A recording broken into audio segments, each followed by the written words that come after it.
Assalamualaikum warahmatullahi wabarakatuh. Perkenalkan, nama saya Arnita Listiani. Dan saya Zahra Ramadanti dari kelompok 2. Di sini hari ini saya akan menjelaskan tentang bab kedua, yaitu sejarah dan teori manajemen. Sejarah perkembangan manajemen. Sejarah perkembangan manajemen tidak jauh berbeda dengan perkembangan manusia itu sendiri. Artinya, manajemen telah berlangsung sejak manusia berada di bumi ini. Seiring dengan perkembangan dan tuntutan manusia untuk memenuhi kebutuhan hidupnya, manajemen kemudian berkembang sesuai dengan perkembangan keahlian serta pengetahuan dan keterampilan yang diperoleh oleh manusia itu. Pengetahuan serta teknologi atau iptek terus tumbuh dan berkembang.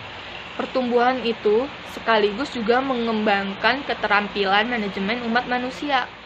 Teori manajemen ilmiah atau gerakan manajemen ilmiah sebenarnya telah dimulai sekitar akhir abad yang lalu, di mana para insinyur Amerika dan Eropa mencari dan mengembangkan cara-cara baru untuk mengelola suatu beberapa variabel yang diperhatikan dalam manajemen ilmiah adalah: 1. Pentingnya peranan manajer dalam menggerakkan dan meningkatkan produktivitas perusahaan. 2. Pengangkatan dan pemanfaatan tenaga kerja dengan persyaratannya. 3. Tanggung jawab kesejahteraan pegawai atau karyawan. 4. Kondisi yang cukup untuk meningkatkan produktivitas kerja. Peran manajer atau pimpinan dalam menentukan pilihan kebijaksanaan perusahaan adalah sangat penting. Selain itu, manajer harus dianggap sebagai reformis dalam memperbaharui persyaratan-persyaratan kerja, kondisi kerja, hari standar kerja, tanggung jawab terhadap kesejahteraan karyawan, dan lain-lain. Dari perbaikan atau perbaharuan dalam manajemen, aspek-aspek manajemen ilmiah mempunyai tujuan agar tingkat produktivitas perusahaan, efisien, dan efektivitas perusahaan dapat ditingkatkan. Selain itu, dalam manajemen ilmiah juga memperhatikan prinsip-prinsip pembagian kerja di antara pegawai pada suatu perusahaan. Teori manajemen klasik. Menurut Fatah, ia berasumsi bahwa teori manajemen klasik adalah setiap manusia berpikir secara logis, rasional, dan kerja merupakan sesuatu yang mereka harapkan. Adapun manajemen klasik itu sendiri tidak dilahirkan, namun dapat diajarkan asal prinsip-prinsip yang menjadi dasarnya dapat diterapkan. Adapun menurut Henry Fayol berpendapat bahwa dalam perusahaan industri kegiatan-kegiatan yang dilaksanakan manajemen dapat dibagi ke dalam beberapa kelompok tugas. Yang pertama, teknikal, komersial, finansial, security, akuntansi, dan tugas manajerial. Sedangkan Chester I. Bernard memandang organisasi sebagai sistem kegiatan yang diarahkan pada tujuan. Menurut teorinya, bawahan akan menerima perintah hanya bila mereka memahami dan mampu serta berkeinginan untuk menuruti atasan. Barnard adalah pelopor dalam penggunaan pendekatan sistem untuk pengelolaan organisasi. Selanjutnya, pendekatan hubungan manusiawi. Menurut pendekatan ini, di tempat kerja orang berusaha untuk memuaskan kebutuhan sosialnya, memberikan reaksi atas tekanan dari kelompok serta berusaha memenuhi kebutuhan pribadi. Yang kedua, pendekatan manajemen modern.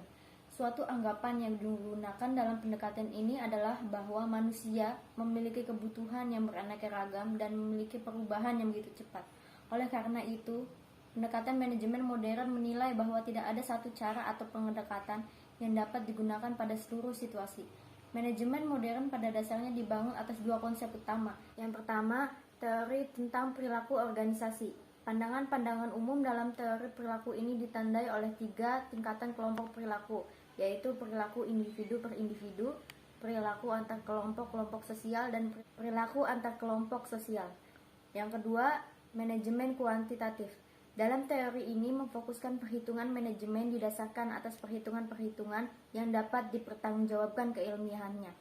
Selanjutnya, pendekatan sistem manajemen. Sistem dapat diartikan sebagai kumpulan dari bagian-bagian yang saling berhubungan antara satu dengan yang lainnya, yang secara bersama-sama mencapai tujuan tertentu. Sedangkan subsistem itu sendiri adalah bagian kecil dari suatu sistem yang lebih besar. Dan yang terakhir, pendekatan kontingensi. Sementara pendekatan klasik, perilaku, dan kuantitatif berusaha mencari pendekatan penerapan manajemen yang universal dan dapat digunakan kapan dan dimanapun, pendekatan kontingensi justru berusaha untuk menyesuaikan antara tanggapan manajerial dengan peluang dan permasalahan yang ada dalam berbagai macam situasi. Dan yang terakhir, pendekatan kontingensi. Sementara pendekatan klasik, perilaku, dan kuantitatif berusaha mencari pendekatan-pendekatan manajemen yang universal dan dapat digunakan kapan dan dimanapun, pendekatan kontingensi justru berusaha untuk menyesuaikan antara tanggapan manajerial dengan peluang dan permasalahan yang ada dalam berbagai macam situasi. Dalam pendekatan ini, yang dicari bukanlah cara-cara terbaik untuk mengatasi situasi tersebut, melainkan berusaha membantu manajer untuk dapat memahami perbedaan situasional tersebut dan menanggapinya dengan cara-cara yang tepat. Sekian presentasi dari saya dan juga Arnita. Saya mohon maaf jika ada kesalahan dan terima kasih. Wassalamualaikum warahmatullahi wabarakatuh.